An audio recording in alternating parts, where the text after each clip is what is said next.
Que Dios les bendiga, hermanos y amigos oyentes. Vamos a continuar con nuestros estudios, vamos a reanudar nuestros estudios.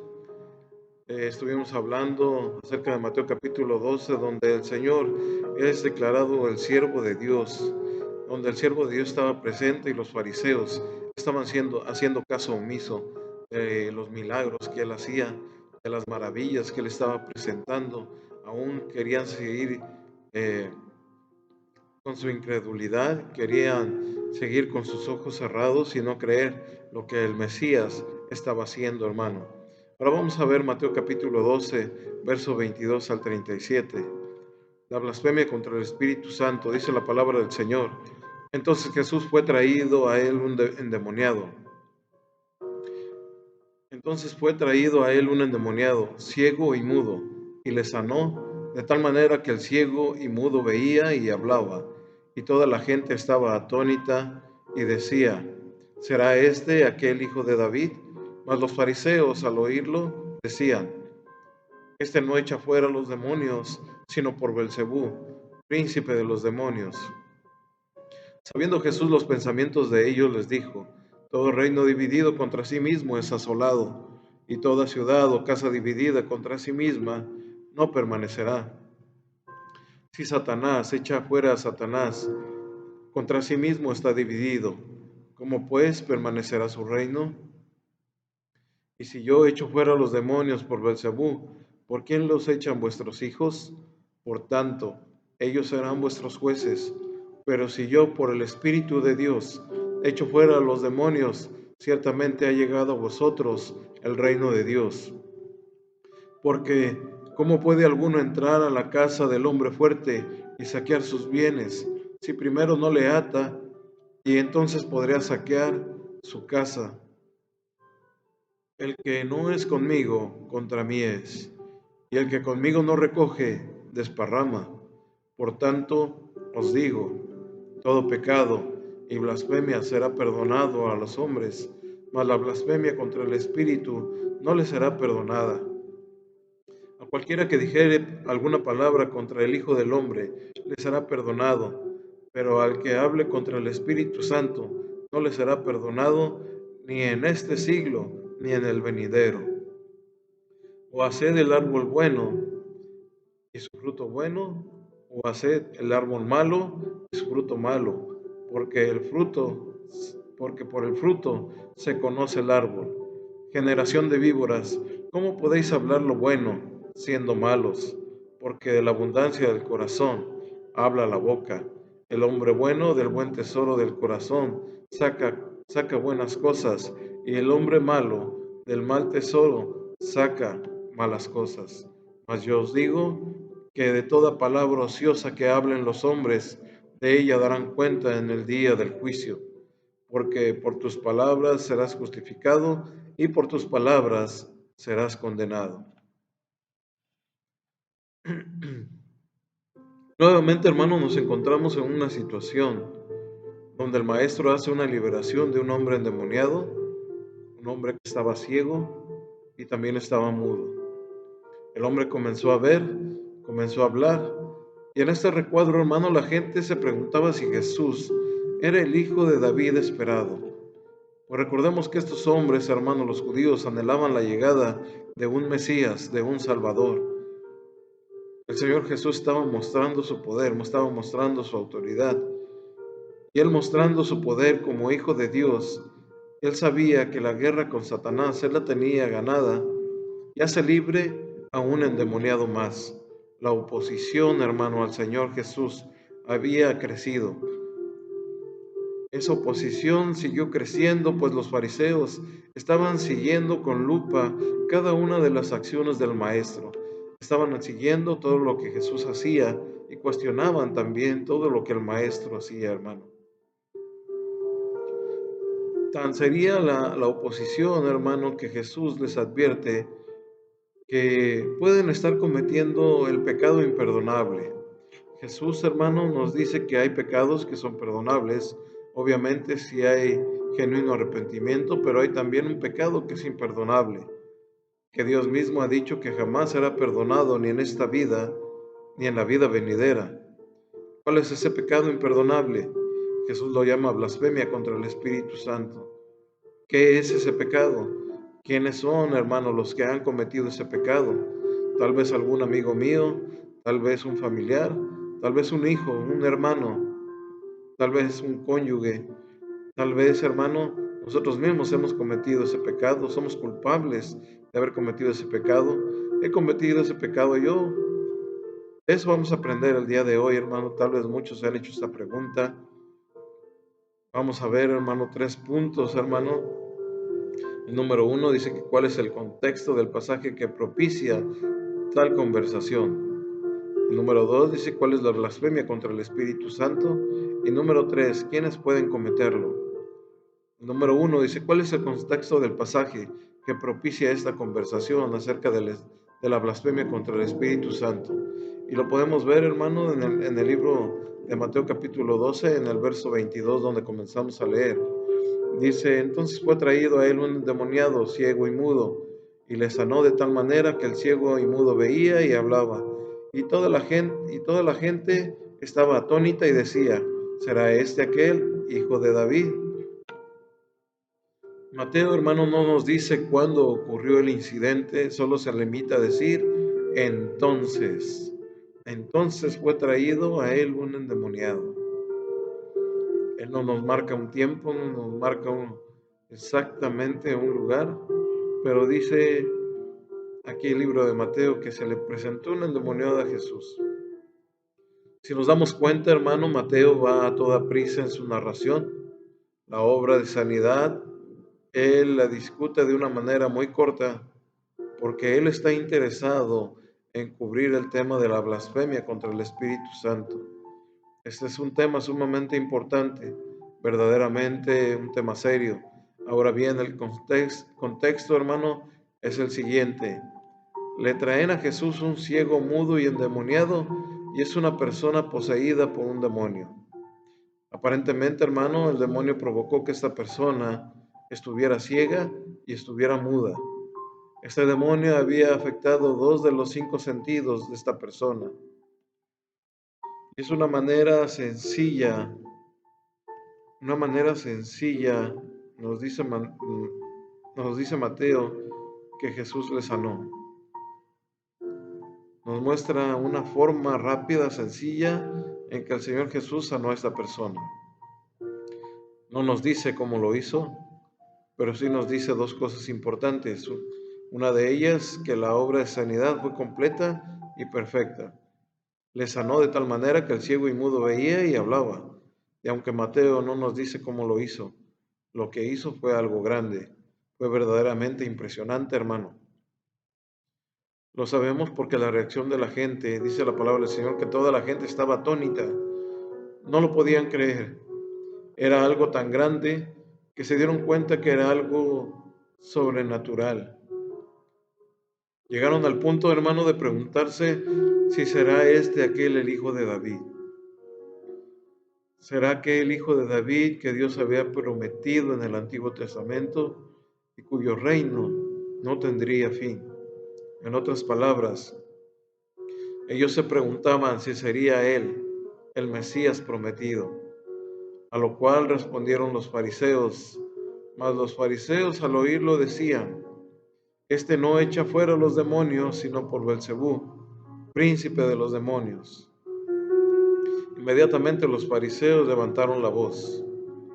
Fíjate, hermano, amigo oyente, que hay un contraste aquí entre estos hombres que se preguntaban si él era el Mesías y los fariseos que estaban proclamando a Jesús como príncipe de los demonios. Hay un contraste, toda la gente y los fariseos. Viendo todo lo que estaba ocurriendo, hermano, viendo que Jesús realmente había sacado un demonio del cuerpo de esa persona, viendo el milagro con sus propios ojos, los fariseos, viendo que eso era así y no una fantasía, dicen de una forma atacante, hermano, este, y la palabra este es una forma de desprecio. Este no echa fuera los demonios, sino por Belcebú, príncipe de los demonios. Ya había visto esa palabra, la palabra Belcebú, es una palabra filistea. Está compuesta de Bel, que proviene de la palabra Baal, que significa Señor, y la palabra Cebú proviene de la palabra moscas. Así que Belcebú significa literalmente el Señor de las moscas. Y el sinónimo de Satanás mismo. En otras palabras, hermanos, los fariseos, aunque vieron el milagro y no lo podían refutar, no podían negar, dijeron con profunda convicción que Jesús expulsó el demonio por el poder del mismo Satanás. Rápidamente los fariseos atacan nuevamente, ahora poniendo al Señor Jesús del lado contrario, que Jesús estaba obrando de un lado contrario a ellos, que estaba haciendo las cosas por el poder del mismo Satanás.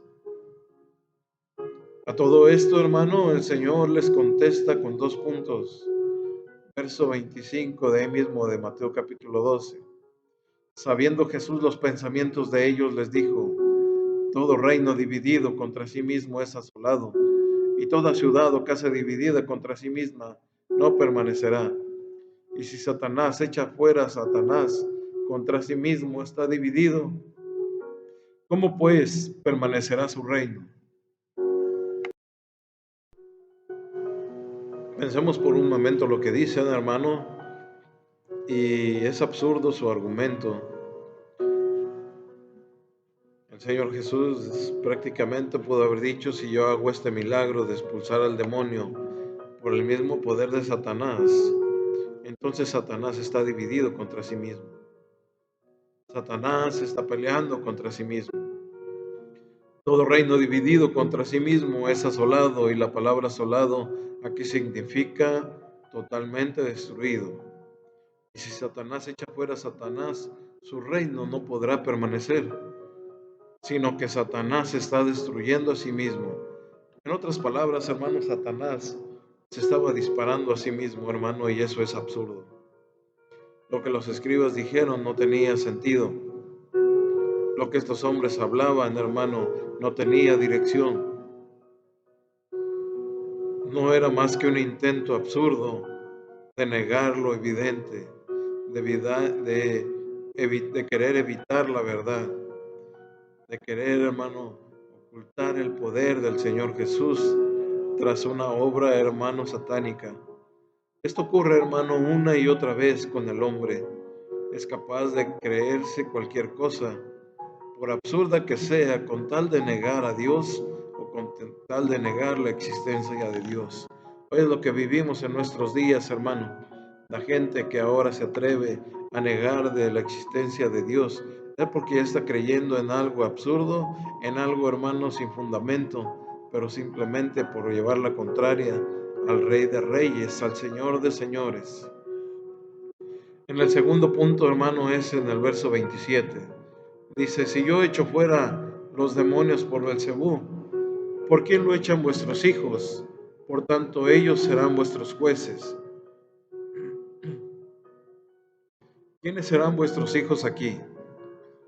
Los hijos a los que se refieren son los discípulos de los fariseos. En el Antiguo Testamento se habla de los hijos de los profetas en el libro de Samuel, para indicar, hermano, a los discípulos de los profetas, aquellos que seguían aprendiendo de los profetas. El ministerio profético era el seminario del Antiguo Testamento. Aquí Jesús, hermano, reconoce que los fariseos tenían unos discípulos que practicaban el exorcizar demonios. Era lo que estaban haciendo los discípulos de los fariseos. Y él les dice: si yo echo fuera los demonios por Belcebú, ¿por quién lo echan vuestros hijos? Por tanto, ellos serán vuestros jueces. Entonces que el Señor Jesús concluye, verso 28 y 29.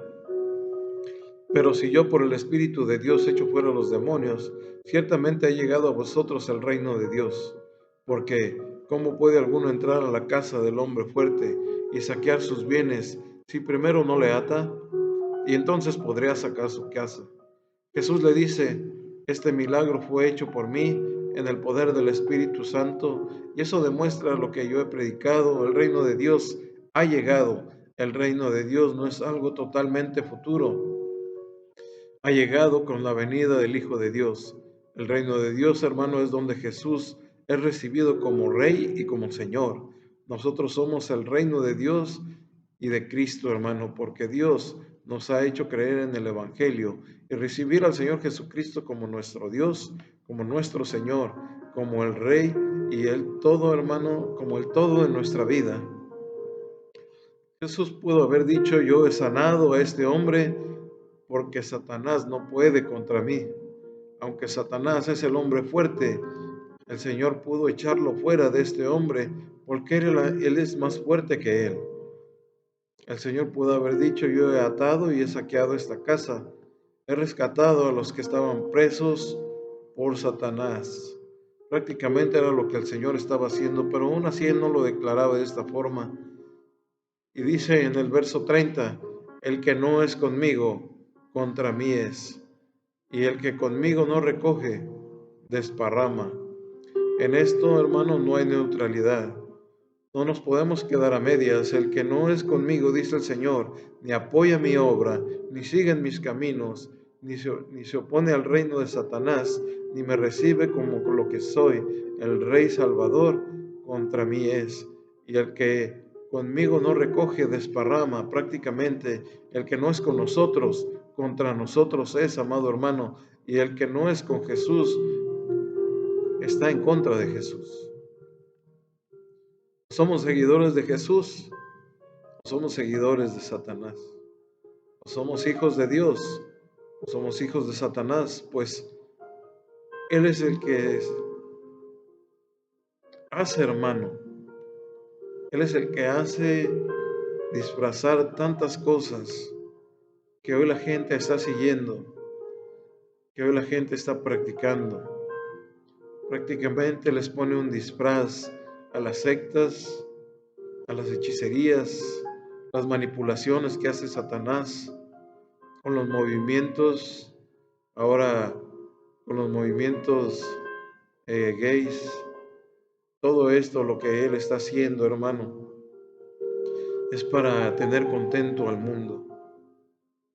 La palabra del Señor dice que si alguno se hace amigo del mundo, se constituye enemigo de Dios. Así que no hay término medio, hermano. Solamente existen dos lados, el bien y el mal, Dios y Satanás, la vida eterna y el castigo eterno. Solamente hay de dos, hermano. No hay neutralidad, dice la palabra del Señor, porque incluso a los que son tibios, el Señor los vomitará de su boca. O eres frío o eres caliente. Solamente hay de dos, hermano. Así que somos con Jesús, estamos con Jesús, somos seguidores de Jesús, somos hijos de Dios, y esto, hermano, no debe de cambiar en nosotros. Tenemos que seguir adelante, hermano, no hay término medio.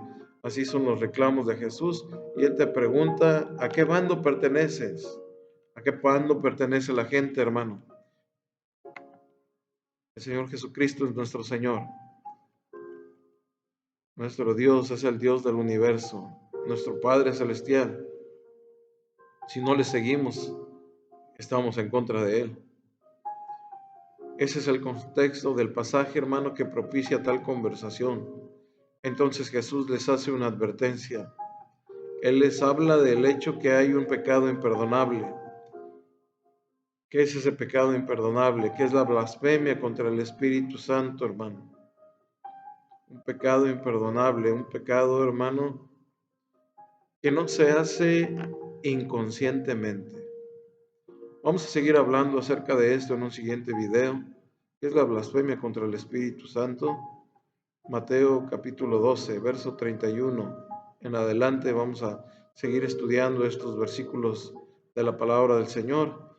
Damos gracias a Dios por este video y deseamos, hermano, que cada uno de ustedes se encuentren con bien, que estén recibiendo un año nuevo de bendición, y pedimos al Señor que los bendiga a cada uno de ustedes.